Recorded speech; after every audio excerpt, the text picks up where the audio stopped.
The history of the country school era in the United States is well documented and fascinating, ever demonstrating the belief and the faith that education would lead generations of children to achieve the American dream.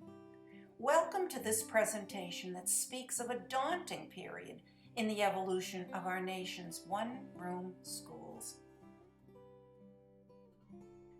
Hardy citizens and settlers across the country established townships, then school districts, and historically erected their schoolhouses as one of their very first structures. These country schools would reflect the region's bounty of building materials and the vagaries of climate: stone, brick, wood, logs, adobe, even tin-clad schools. Availability of these materials and economics would determine the simplicity or the grandeur of their little temples of learning. In all, teaching and learning would ensue for well over 100 years in more than 200,000 one-room schoolhouses. So imagine the millions of children who attended them. This presentation will explore a little remembered and more temporary country school, particularly of the Great Plains, hewn from the earth itself, the sod schoolhouse. We'll look into the building process, the experience of the teachers and students, and relevant tales of sod school days, often in the words and pictures of those who lived it. To set the stage, we can say that sod schools would spring up in all territory that was part of the Great Plains from about 1860 to 1910, roughly. To paraphrase Cass Barnes in his book, The Sod-House, open quotations, the common school system established early by settlers was the cornerstone of their society, and these parents, many uneducated, were determined to give their children as much education as possible so that they would never go forth to fight world battles, handicapped as these settlers had.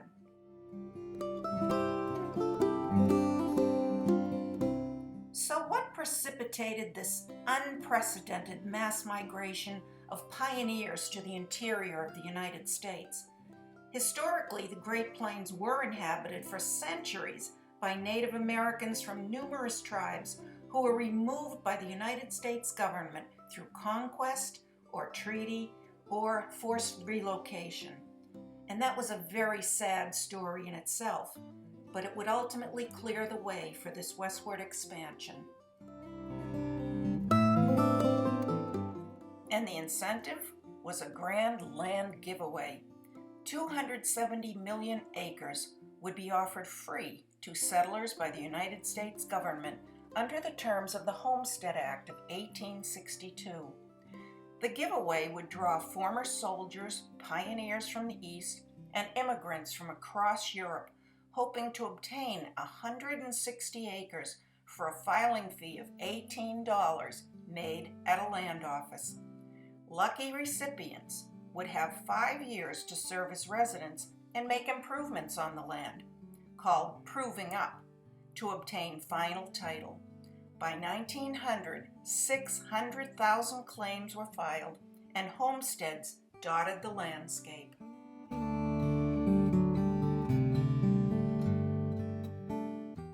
The question was where to start.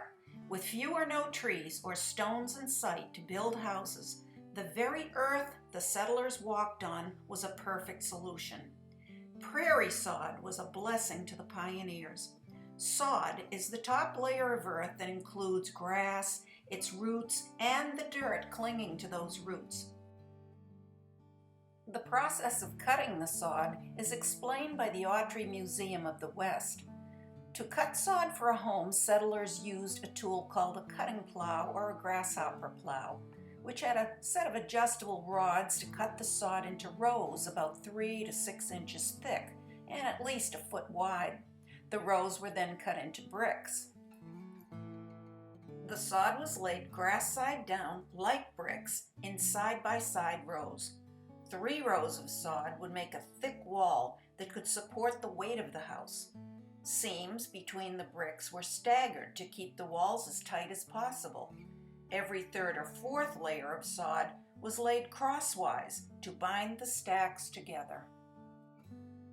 Jokingly, it was called Nebraska marble or prairie marble. Sod was cheap, easily accessible, and provided excellent insulation. Many settlers began by building dugouts. Dugouts were small, dark spaces dug into the side of a hill that could be made quickly and were much warmer and drier than tents. Some families would build a sod house right in front of the dugout and then use the dugout as another room. Next would come the job of working the land to produce food for their very existence. To quote The Sod-House Frontier by Everett Dick, open quotations, "To the poverty-stricken homesteader struggling to wrest a competence from the face of the virgin plains, all nature seemed hostile. In the spring, floods menaced the soddy or dugout built too close to a stream. In summer, drought, hot winds, and dust storms withered the promising crop, and insects took a terrible toll of the scanty cultivated areas. In autumn, prairie fires swept furiously across the plains, jumping creeks and sweeping everything before them, destroying crops, fuel, food for man and beast, homes, and even whole towns. In winter came the dreaded blizzard and the unbearable sub-zero temperatures. These manifestations inflicted damage all the greater because the pioneers in a new and strange country were unprepared to meet such difficulties." Great Plains settlement proved arduous, but a resilient population remained undeterred, and townships and school districts grew exponentially. Since sod homes and schools did not physically survive, we're fortunate to have photos of a way of life that would prove mainly temporary, roughly 50 years. History.nebraska.gov writes that the most important chronicle of homesteading in America would come from an itinerant photographer named Solomon D. Butcher. Butcher arrived in Custer County, Nebraska in 1880 at the age of 24, where he settled a claim and, like many settlers, constructed a sod house of sorts. Not cut out for the rigors of sod house living, he gave up his efforts after 2 weeks. At the age of 27, Butcher purchased a camera and set up a studio, but that endeavor failed him as well. He would supplement his upkeep working on his father's farm. In 1886, at the age of 30, Butcher decided to create a pictorial history of Custer County, Nebraska. His glass plate negatives would tell the story of the settlement in pictures. With a loan from his father, Solomon Butcher converted a team and wagon to a mobile photo studio and traveled the countryside for years, taking photos of the pioneers, their homes and belongings, and would record their stories. These are the images invaluable to our understanding of sod house and sod schoolhouse days that would have been lost when the homes returned to the earth.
Solomon Butcher was a fascinating character who funded his hobby with a wide range of jobs to support his wife and 2 children, but his efforts would be rewarded when a wealthy local rancher funded the publication of his book that was taking him 15 years to complete.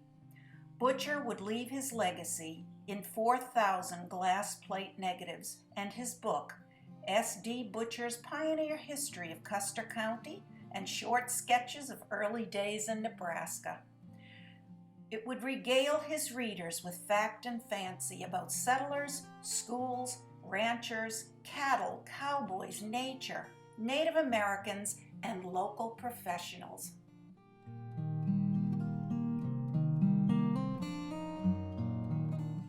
A journal article from 1903 and from Woods County in Oklahoma states, open quotations, "The very first care of the sturdy homesteader, after a dugout was completed for his family, was a school for his children.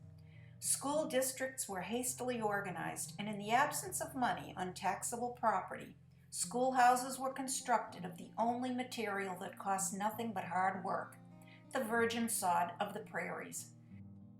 Many a schoolhouse district in this country, before it had a dollar of money or even been assessed for taxation, had a comfortable schoolhouse taught by a competent teacher, paid for by subscription. Upon the lads and lassies who drank deep of the fountain of knowledge in Oklahoma's sod schoolhouses rests the future of the great Commonwealth, and who shall say that its future is not in good hands?"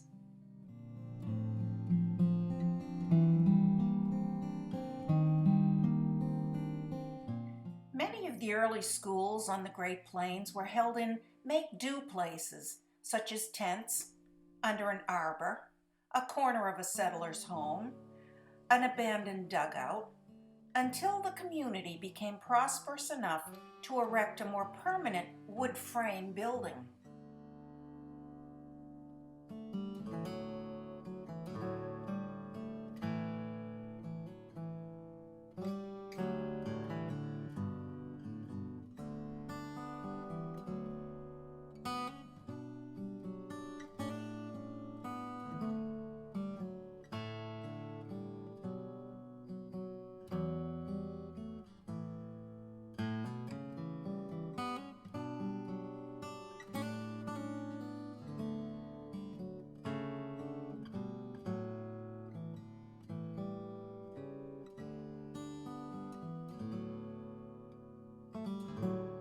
Here is a very telling passage from an article called "Rural Schoolhouses in Early Oklahoma" by F.A. Balliet. Open quotations. "In the Oklahoma Territory, there were literally hundreds of pioneer schools held in dugouts or small soddies, or a combination of the two, with walls and floors made of dirt. Sometimes cheesecloth or burlap was tacked under the rafters, helping to catch the droppings of earth and preventing them from falling down on the pupils. A more finished sod schoolhouse might have walls that were actually plastered or floors that might be smoothed with clay. Dust in a schoolhouse was always a problem, and in rainy weather, roof leaks turned the dust to mud puddles that could be scattered across the room.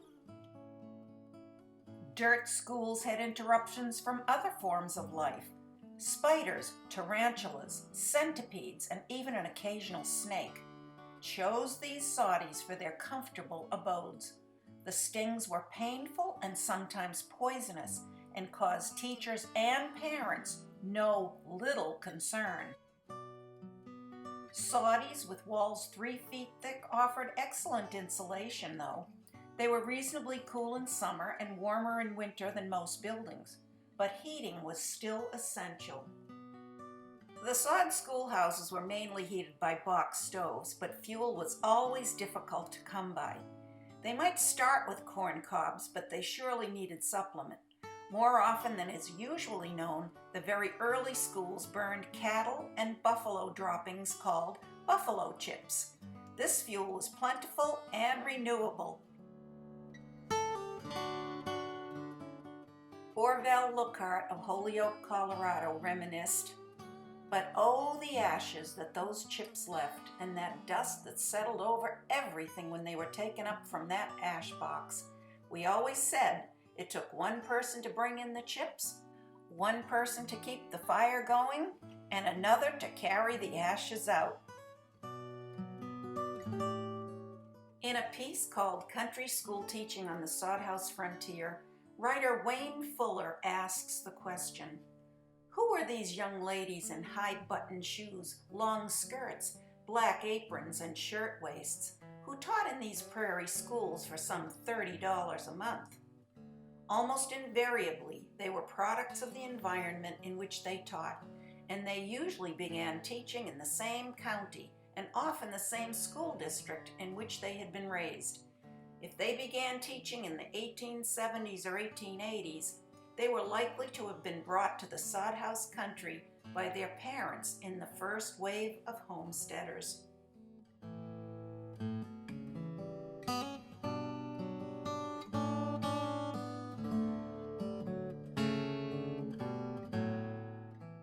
Let us not diminish the role of men as schoolmasters on the Great Plains, but they were often hired more for their brawn, as pioneer boys proved a rough and ready lot. In the early settlements, men actually made up about 50% of the teaching force as temporary schoolmasters. But there were opportunities to work the land profitably while raising families. There was a lure of gold in the far northwest, and there were new and burgeoning businesses and industries beckoning them. Simply stated, they were needed elsewhere, so they abandoned the low pay of the teaching profession and the conditions that the schoolmarms were more willing to endure. Thus the emphasis on women teachers in this short presentation. Through posed portraits, we can imagine the conditions of schooling in a soddie, or through personal accounts, hear the words of pioneer teachers so steadfast in their mission. Their makeshift curriculum would consist of the rudiments of reading, writing, grammar, spelling, and arithmetic. One teacher recalled, "The textbooks were as various as the flowers of the prairie, but provided at the very least a small source of information for teachers with little or no formal education."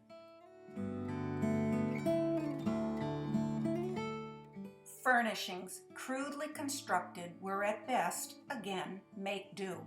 A barrel for a teacher's desk, or planks or split logs on pegs, no backs, painted planks for a blackboard, until gradually district funding would allow the purchase piecemeal of a few textbooks, a dictionary, a globe, or a true slate blackboard. Lunch buckets, slates, and meager school supplies were carried from home, sometimes over many miles. Water would fill a crock from a creek or the closest farm and be carried great distances to be dispensed from one dipper. Characteristically, privies rarely existed, as the boys would go to a bush and the girls would go to a ditch. School terms on the plains were generally short, lasting only a few months, with many teachers untrained for such rigorous conditions. They often had to board around with the local families and lived under some unusual circumstances and discomforts, especially the lack of privacy. With special acknowledgement to author Mary Hurlburt Cordier, I share a part of her conclusion in two passages that speak of the influence of strong pioneer teachers who led those frontier children to reach for wider horizons. Open quotations. "Those schoolwomen, daughters of the homesteaders, who taught the children of the prairies and plains, were the survivors who shaped their visions of the future with the practicality and discipline born of making a living from the land, despite drought, grasshoppers, blizzards, epidemics, and economic instability. They found comfort and direction from their religious faith and from the love, support, and guidance of their friends and families. They saw both beauty and caution in the open skies, the vast land, and the changing seasons. They found time to learn, to work, to have fun, to be homemakers, leaders, and followers. They were multi-dimensional working women who discovered that teaching and working in the schools brought them recognition and respect for their personal achievements, albeit small, affection and acknowledgement of their authority from their students, justifiable pride in the accomplishments, independence, and cooperation of their scholars, and satisfaction in knowing that their work was of value to others in their emerging society.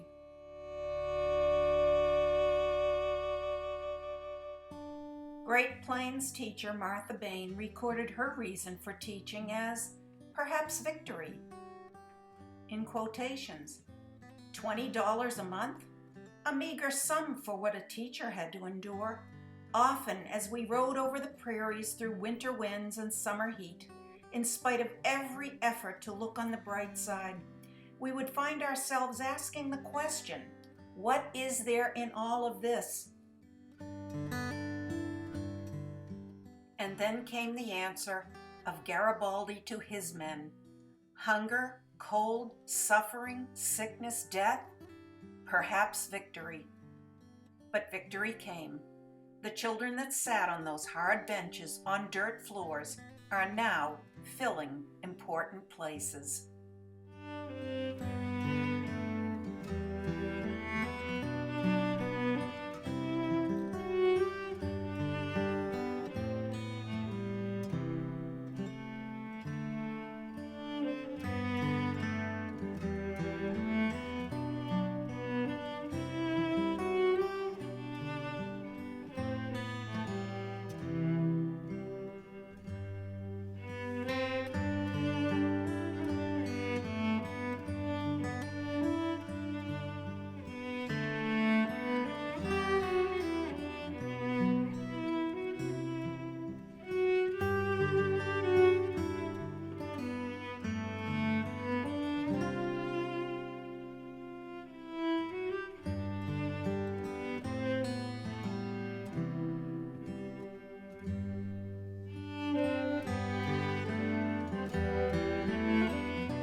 In closing, 2 stanzas from the Kansas Emigrant Song by John Greenleaf Whittier.